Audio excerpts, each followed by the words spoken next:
ओम गणगणेशाय नमः। ओम नमो हरिप्रिये नित्यं सरस्वत्यै नमो नमः। वेद वेदांत वेदांग विद्यां देहि नमोस्तुते। ओम मनोजवं मारुततुल्यवेगं जितेन्द्रियं बुद्धिमतां वरिष्ठं वातात्मजं वानरयूथमुख्यं श्रीरामदूतं शरणं प्रपद्ये। आज कारिका संख्या 51 का पाठ होने जा रहा है, जिसमें अवतरण के रूप में कहा गया है यदुक्तम एको निमित्तम अपरः प्रतिपादकः इति तदुदाहरणेन स्पष्टयति। माने अभी शब्द की क्या स्थिति होती है इसके संबंध में पढ़ाया जा रहा है। तो उसी के माने कहीं शब्द विशेष होते हैं तो कहीं अर्थ विशेष होते हैं, ये सब बातें पढ़ाई गई है। उसी क्रम में यह भी पढ़ाया गया आज 2 प्रकार के शब्द होते हैं और उसमें एक निमित्त होते हैं और दूसरा उसका प्रतिपादक होते हैं। यह कारिका संख्या 42 में पढ़ाई गई है। तो कहते हैं वहां भी 2 पक्ष हैं, वहां भी 2 पक्ष हैं। एक पक्ष यह है जो स्फोट को अक्रम मानता है, उसके बाद जब बैखड़ी से ध्वनि निकलती है तब वह सक्रम हो जाता है। एक वह पक्ष है। दूसरा पक्ष है जो ग्रहण करने वाला जो है वो पहले सक्रम ग्रहण करता है शब्दों को, अब बाद में वह जो है सो दूसरों के लिए सुनने वालों के लिए वह अक्रम हो जाता है। सुनने वाले जो हैं उनके लिए वह अक्रम की भूमिका में आ जाता है। तो अब इसमें यह कहा गया है जो पहले जो कहा गया जो शब्द एक शब्द का एक रूप जो है सो निमित्त होता है और दूसरा रूप जो है सो प्रतिपादक होता है। अब इसको और उदाहरण से वाक्यपदीकार ने स्पष्ट किया है और उदाहरण दे करके लोगों को समझाने का प्रयास किया है। क्या उदाहरण दिए हैं? तो आंड भाव मिवापन्नो यह क्रतुः शब्द संज्ञकः वृत्तिस्तस्य क्रियारूपा भागसो भजते क्रमम्। आंड भाव मिवापन्नो यह क्रतुः शब्द संज्ञकः वृत्तिस्तस्य क्रियारूपा भागसो भजते क्रमम्। इसका अन्वय है यह शब्द संज्ञकः क्रतुः आंड भावम् आपन्न इव वर्तते तस्य क्रियारूपा वृत्तिः भागसः क्रमम् भजते।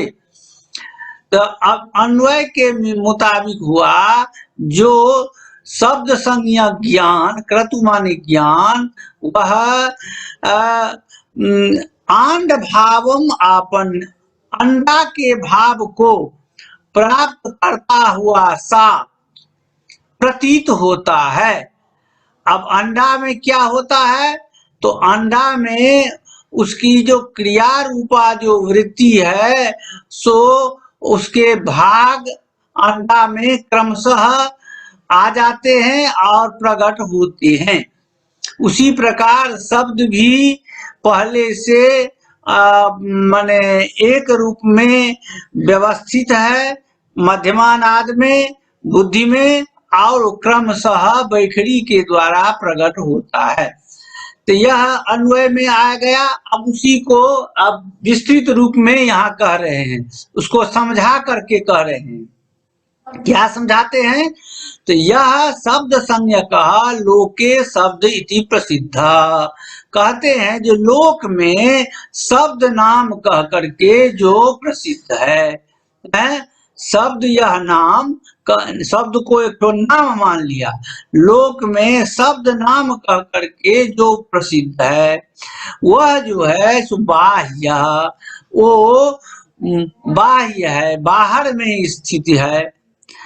श्रोत्रानुपाति वर्ण रूपा वयवान सक्रम शब्द,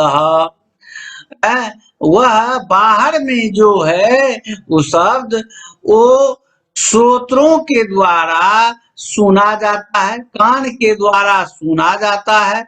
तो उसका जो कान के द्वारा जो शब्दों को सुनता है तो उसमें अवयव रहते हैं, शब्दों के अवयव रहते हैं, और वो क्रमशः वो कान में सुनते हैं। तो वो सुनने के बाद क्या होता है, वह शब्द जो है ज्ञान रूप हो जाता है। क्रतु माने ज्ञान, वह शब्द ज्ञान रूप होता है। शब्द क्रतु ज्ञानम, तो वो ज्ञान रूप में वह शब्द भाषित होता है।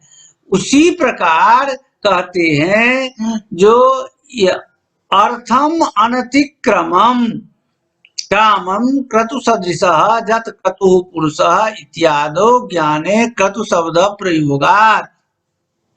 उसके बाद वह जो अर्थ संज्ञक जो शब्द है वह उसको जब ज्ञान में स्थित हो जाता है उसके बाद उसी शब्द को हम फिर क्रमशः प्रयोग करते हैं। जो ज्ञान में यानी आत्मा में, बुद्धि में जो शब्द स्थित हो जाते हैं, क्योंकि ज्ञान का आधार जो है आत्मा है, तो वो ज्ञान जो है सो क्या हुआ है, तो पहले सक्रम शब्द को सुना है, उसके बाद वो जाकर के ज्ञान में स्थिर हो गया, अंतरात्मा में स्थिर हो गया, और वो जब स्थिर हो गया तो वो स्फोट बन गया। और उसके बाद जब हम अर्थ के रूप में उसको प्रयोग करना चाहते हैं, प्रकट करना चाहते हैं, अर्थ को समझाने के लिए जब हम प्रकट करना चाहते हैं तो वो शब्द प्रकट होता है। वो जब प्रकट होता है तो क्रमशः प्रकट होता है। तो उसकी स्थिति कैसी होती है, तो अंडा के समान होता है। अंडे भवः आंडा, अंडा में होने वाला जो है वो आंड कहलाता है। तो आंड क्या है, तो रस। अंडा में पक्षियों के जो अंडे होते हैं उसके भीतर में रस होते हैं, और उस रस का जो भाव है वही है आंड भाव। उसमें रस जो होता है तो वो रस में कोई भी प्रकार का अंग प्रत्यंग पहले दिखाई नहीं देता है, वो भीतर में अंडा में रस भरा हुआ रहता है। लेकिन जब उसका समय आता है तो क्रमशः अंडा में ही भीतर उसके हाथ, पैर, मुंह, कान, नाक सब आ जाते हैं। और वो जब भीतर में ही अंडा में जब हाथ, पैर, मुंह, कान, नाक सब जब आ जाते हैं तब वह फूट जाता है अंडा। फूटने के बाद वो प्रकट होता है।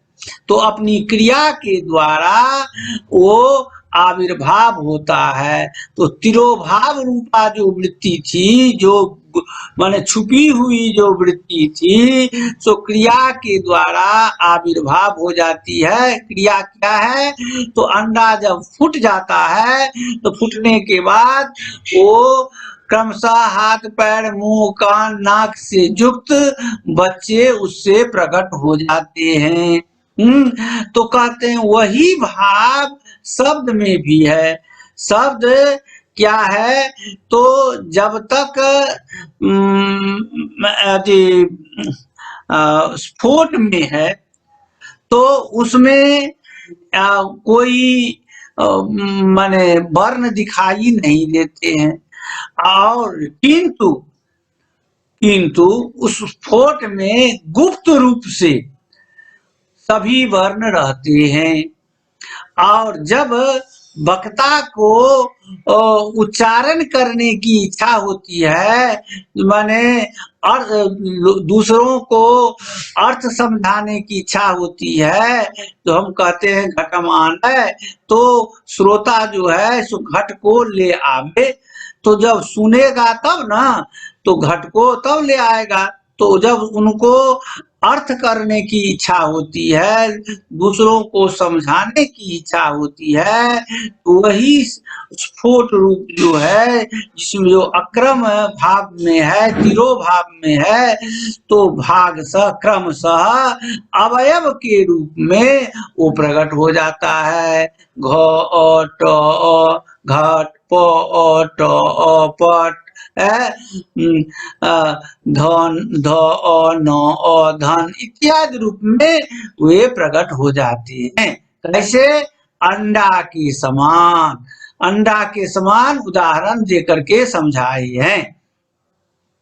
अब उसी को हिंदी में कहते हैं, जो देखिए, जो लोगों के कान तक क्रमशः सुनाई पड़ता है, माने जिस शब्द को लोग कान से सुनते हैं, वह शब्द नामक जो ज्ञान है, क्रतु माने ज्ञान, वह ज्ञान किस प्रकार भाषित होता।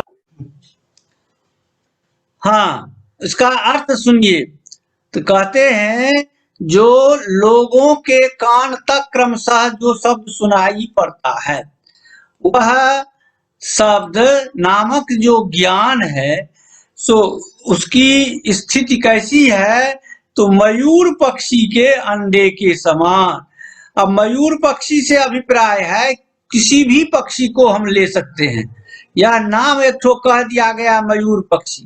तो मयूर पक्षी के का जो अंडा होता है, उस अंडा में जो रस होता है, कलल माने भीतर में जो रस होता है, उस रस में पहले कोई बच्चा का आकार पहले नहीं होता है, किंतु धीरे धीरे जब वो परिपक्व होता है, तो रस में ही बच्चा का जो हाथ पैर मुंह कान नाक सब आ जाते हैं। उसके बाद उसको क्रिया रूप में वो प्रकट जब करने की इच्छा होती है, तो अंडा फूट जाता है।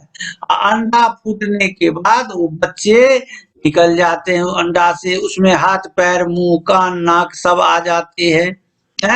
पहले तो वह अंडा में जो रस था, उस रस में बच्चा का जो रूप था, हाथ पैर मुंह कान नाक, वो तिरोहित था, माने छुपा हुआ था, किंतु क्रिया के द्वारा उसको प्रकट किया गया।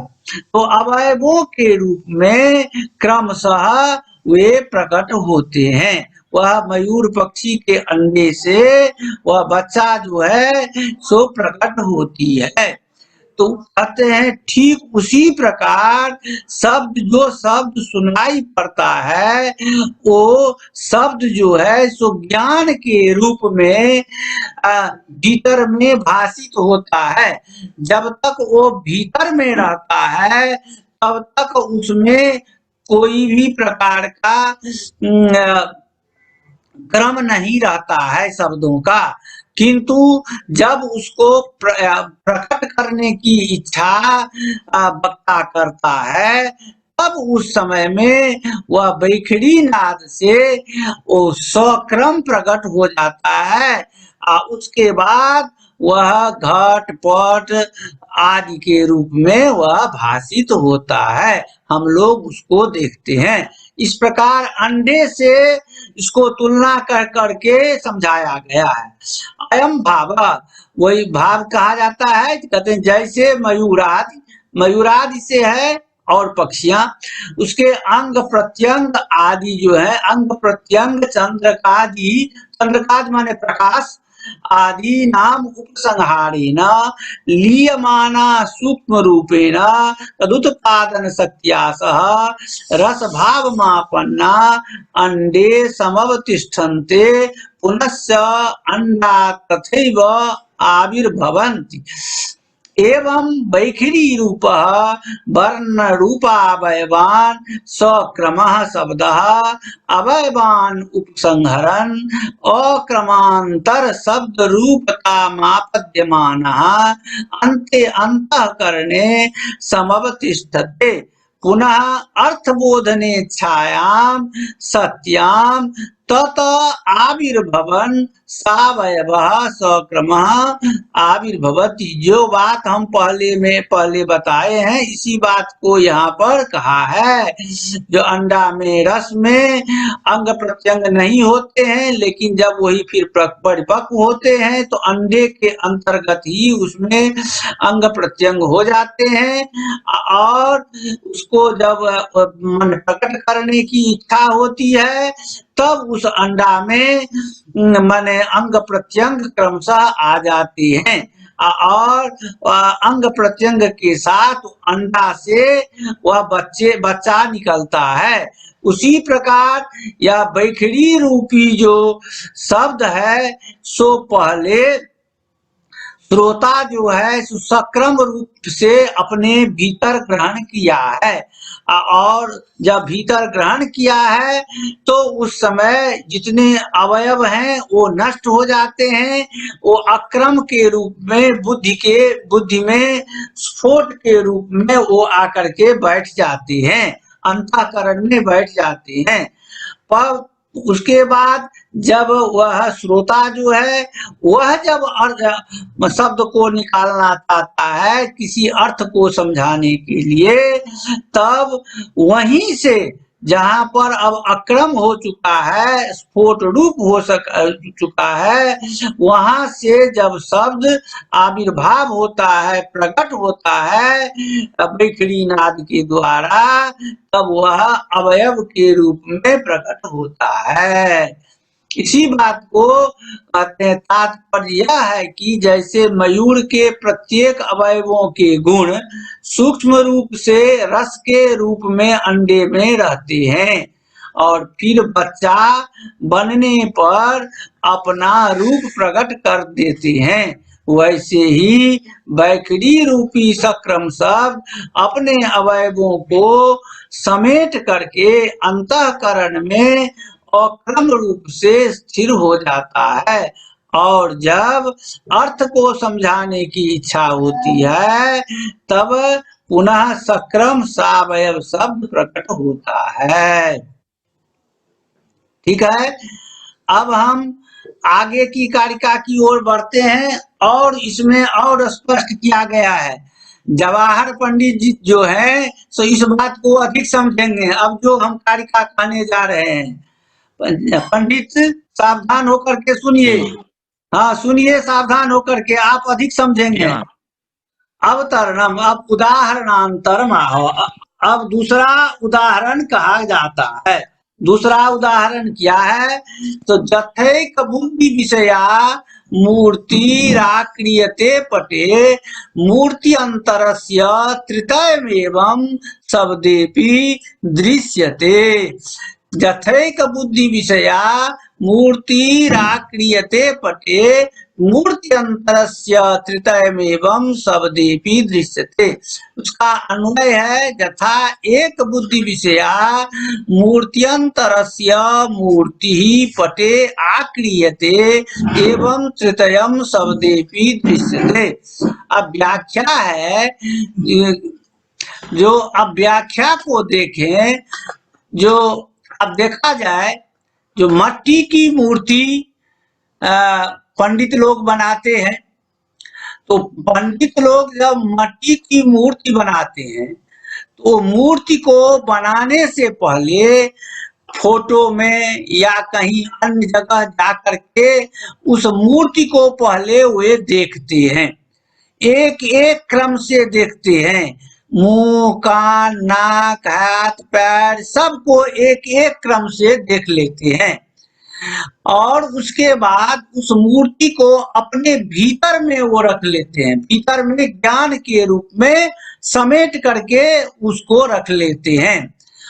उसके बाद जब उसी के समान जब दूसरी मूर्ति को बनाना चाहते हैं, वो चाल पर या अन्य किसी जगह पर्दा पर जब बनाना शुरू करते हैं, तो वो उसमें से एक एक अंग को बारी बारी से, एक ही बार नहीं, एक एक अंग को बारी बारी से वो बनाना शुरू करते हैं और उसके बाद उस मूर्ति को पूर्ण रूप देते हैं, पूरा रूप में बना देते हैं।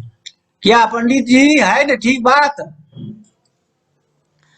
उसी प्रकार कहते हैं जो शब्द की भी तीन गति होती है, शब्द भी श्रोता जो है सो कोई क्रम के रूप में सुनते, कोई बोला है जो घटम आनय, उसमें उसको क्रम के रूप में कान से कोई सुने हैं और वो उसके बाद वो उसको भीतर में स्फोट रूप में वो ज्ञान रूप में उसको स्थिर कर लेते हैं। तो ज्ञान रूप में जब वो चला जाता है तो वहां पर कोई क्रम नहीं रहता है। उसके बाद जब उसको वो प्रकट करना चाहते हैं, अर्थ को समझाना चाहते हैं, तो एक एक क्रम से उस शब्दों को प्रकट करते हैं। तो यह ठीक मूर्तिकार जो है, मूर्तिकार की भांति, जैसे मूर्तिकार तीन रूप में मूर्ति को बनाने में समर्थ होते हैं, उसी प्रकार शब्द को प्रकट करना भी तीन रूपों में होता है। तो इसी बात को यहाँ पर कहा गया है, जो यथा पूर्वम सावयवा पुरुष मूर्ति अवयव क्रमेण विज्ञाता, पहले मूर्ति को कुंभकार अवयव पूर्वक एक एक अवयव को क्रम से वो देख करके जान लेते हैं, पश्चात एक बुद्धि विषया, एक बुद्धि विषयीकृता, उसके बाद उसके जब बुद्धि में वे मूर्तियां चली जाती है तो एक आकार हो जाती है और उसके बाद मूर्ति अंतरस्य पुरुषस्य मूर्ति पटे आक्रियते, तब दूसरी मूर्ति को जब वो बनाने लगते हैं तो वो पट पर एक एक क्रम से वो मूर्ति को बनाते हैं। उसका हाथ पैर मुंह कान क्रमेण आकारवती क्रियते, क्रमशः आकार को प्रदान करते हैं। एवं तृतीयम पूर्वम सक्रमम क्रमत्वम ततो अक्रमत्वम पुनः सक्रमत्वम शब्देपि दृश्यते। इसी प्रकार तीन स्थिति शब्दों में होती है। पहले वो श्रोता सक्रम सुना, उसके बाद वो बुद्धि में जाकर के अक्रम बन गया, उसके बाद वो सक्रम के रूप में शब्द को प्रकट करता है और उससे लोग अर्थ समझते हैं। अयम भाव, आप उसी को और स्पष्ट किया गया है, जैसे यथा पूर्वम सक्रमा तथा एक बुद्धि विषयीकृता, पहले जैसे श्रोता सक्रम सुनते हैं, उसको बुद्धि में एक आकार के रूप में ग्रहण करते हैं, तब वो अक्रम हो जाता है। ततः चित्र सक्रमा पुरुष मूर्ति, उसके बाद चित्र के रूप में उसको उस पुरुष मूर्ति को सक्रम के रूप में ढालते हैं। इसी प्रकार एवं बाह्य शब्द सक्रमा, इसी प्रकार बाहरी जो शब्द है वो पहले सक्रम होता है, उसके बाद उसको भीतर में अनुसंहार करके एक जगह हम स्फोट में रख लेते हैं, बुद्धि का विषय बना लेते हैं, तब वो हृदयस्थ आंतर स्फोट हो जाता है और उसको अक्रम कहते हैं। उसके बाद ततो बोध विषया, उसके बाद दूसरों को समझाने की इच्छा से प्रयोग किया जाता जो शब्द है प्रयुक्त स्वक्रम नाद रूपा। प्रयुक्त जो स्वक्रम नाद रूपा जो वैखरी वाणी है, वैखरी वाणी से जिस शब्द को हम प्रकट करते हैं तब वह स्वक्रम प्रकट होता है। इति स्फोट नादयोर भेद, यही स्फोट और नाद में भेद है। स्फोट अक्रम होता है, नाद सक्रम होता है। इसको हिंदी में कहा गया है कि जैसे चित्रकार किसी पुरुष की मूर्ति बनाने के पहले क्रम से उस व्यक्ति के प्रत्येक अवयवों को देखता है और बुद्धि में उसको एक व्यक्ति के रूप में स्थिर कर लेता है, किंतु जब चित्र फलक पर चित्र का निर्माण करने लगता है तब फिर अवयवों के क्रम से ही मूर्ति का निर्माण करता है। वैसे यह तीन क्रम शब्द के वैसे यह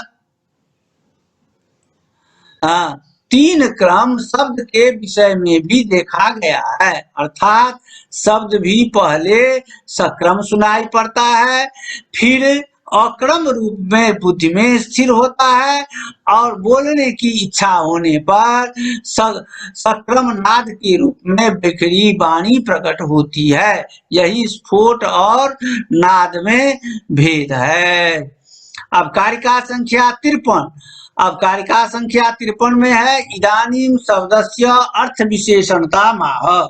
इस कारिका के द्वारा शब्द जो है सो अर्थ का विशेषण होता है, इस बात को समझाया गया है। यथा प्रयोक्तु प्राग बुद्धि शब्देष्वेव प्रवर्तते व्यवसायो गृहीतॄणामेवं तेष्वेव जायते। तथा प्रयोक्तु प्राग बुद्धि शब्देष्वेव प्रवर्तते व्यवसायो गृहीतॄणामेवं तेष्वेव जायते। अन्वय यथा प्रयोक्तु प्राग शब्देष्वेव बुद्धि प्रवर्तते एवं गृहीतॄणां व्यवसाय बुद्धि प्राग तेष्वेव जायते। अब व्याख्या है, जैसे कहते हैं यथा प्रयोक्तु उच्चारयितु प्राक पूर्वम शब्देष्वेव बुद्धि प्रवर्तते एवं गृहीतॄणां श्रोतॄणां व्यवसायो बुद्धि प्राक पूर्वम तेष्वेव शब्देष्वेव जायते। कहते हैं कि प्रयोग करने वाला जो यानी उच्चारण करने वाला जो है सो वो पहले उनको शब्द पर ही ध्यान जाता है, तब जाकर के उस शब्द को वो बुद्धि में रखते हैं और तब जाकर के वो प्रयोग करते हैं। उसी प्रकार सुनने वाला जो है वो भी पहले शब्द को सुनता है उसके बाद जाकर के उसको अपनी बुद्धि में रखता है और उसके बाद जाकर के वह प्रयोग करता है। तो इस प्रकार अर्थ की प्रधानता है, वहां पर शब्द गौण हो जाते हैं, अर्थ को प्रकटन करना महत्वपूर्ण माना जाता है। इसी बात को कहा गया है यथा प्रयोगता अर्थ बोध विषया शब्द विशेष विषयकम प्रयत्नं कुर्वन् स्पृशन्निव मनः प्रणिधत्ते तथा श्रोतापि अर्थ बुभुत्सया शब्दान् श्रोतुं यत्नं कुर्वन् मनः प्रणिधत्ते इत्यर्थ। जैसे प्रयोक्ता अर्थ को समझाने की इच्छा से शब्द का विशेष रूप से प्रयत्न पूर्वक प्रयोग करने के लिए उसको क्या करते हैं, तो मन में उसको पहले स्थिर कर लेते हैं शब्द को, तब जाकर के उसका प्रयोग करते हैं। उसी प्रकार श्रोता भी अर्थ को समझने की इच्छा से, अर्थ बुभुत्सया माने अर्थ को समझने की इच्छा से पहले शब्दों को सुनते हैं और सुनने के बाद यत्नम कुर्बन मनः प्रणिधत्ते, उसको फिर पहले मन में रखते हैं, मन में रखेंगे तब जाकर के उसको अर्थ का ज्ञान होगा। नहीं तो शब्द तो दिन में लोग बोलते रहते हैं, चल भागते रहते हैं। जब तक शब्दों को सुनने के बाद मन मन में नहीं रखेगा तो उसके अर्थ का ज्ञान उसको नहीं होगा। तब उन शब्दों को प्रयोग बाद में करने में वो समर्थ नहीं होगा। और जो व्यक्ति शब्दों को सुन करके मन में रखता है, उसके अर्थ का ज्ञान कर लेता है, वही व्यक्ति समय आने पर उस शब्द को प्रकट करता है। एवंच यथा घटत्व ज्ञान पूर्विकायाम व्यक्ति बुद्धो घटत्वम प्रकारः एवं शब्द ज्ञान पूर्विकायाम अर्थ बुद्धो शब्द प्रकारः इति अर्थ प्रकारतया घट शब्दादि घट माने इत्यादो भानम इति भावः। कहते हैं उसी प्रकार जैसे घटत्व के ज्ञान में जो घट जो है, घट का ज्ञान होना आवश्यक है। घटत्व के ज्ञान में घट का ज्ञान, घट जो व्यक्ति है उसका ज्ञान होना आवश्यक है। तो घट व्यक्ति जो है तो वह अर्थ है, उसका ज्ञान होना आवश्यक है। उसका जब ज्ञान हो जाता है तो घट से घटत्व का जो बोध होता है तो घटत्व हो गया विशेषण।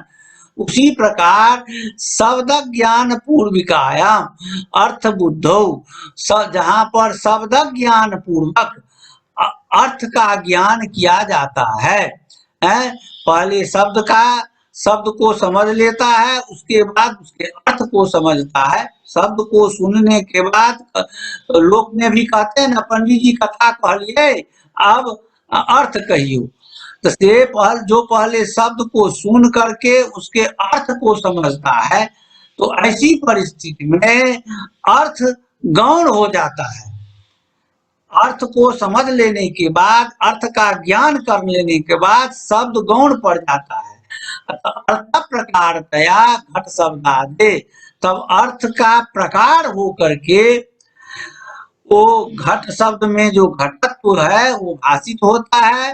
तो घट माने इत्यादो भानम, घट माने इत्यादो, यहाँ पर घट का आनयन रूप जो यह बुद्धि है, अर्थ है, उसकी प्रधानता हो जाती है। और उसको समझ करके, उस अर्थ को जान करके लोग घट को ले आते हैं।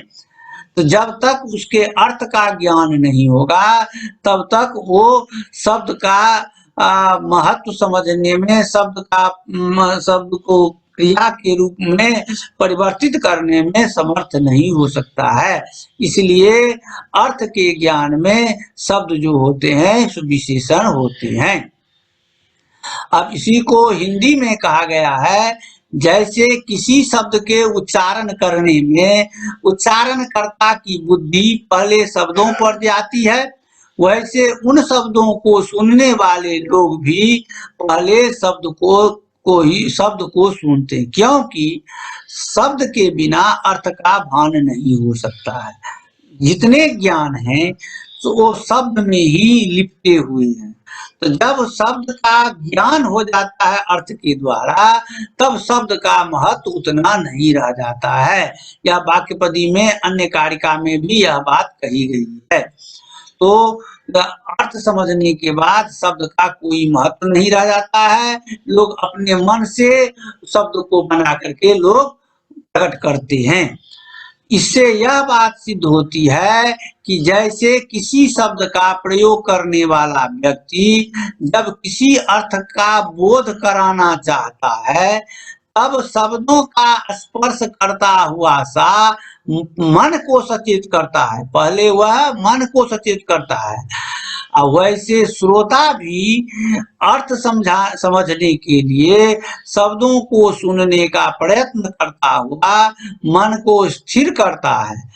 इसी तरह जैसे घटत्व ज्ञान पूर्वक घट व्यक्ति के ज्ञान में घटत्व विशेषण है, वैसे शब्द ज्ञान पूर्वक अर्थ ज्ञान में शब्द विशेषण होता है।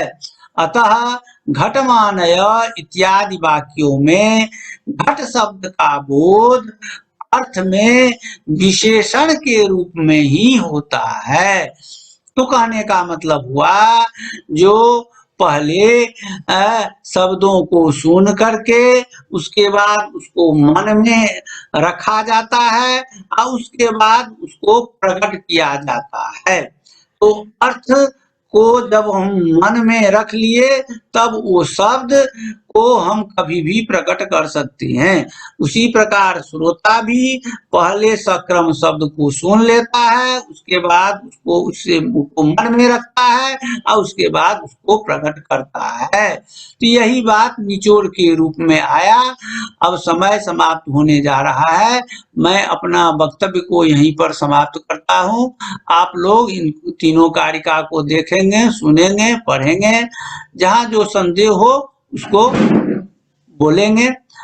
और इन वीडियो का लोड भी अब कर दिया जाएगा, उसे भी देख लेंगे।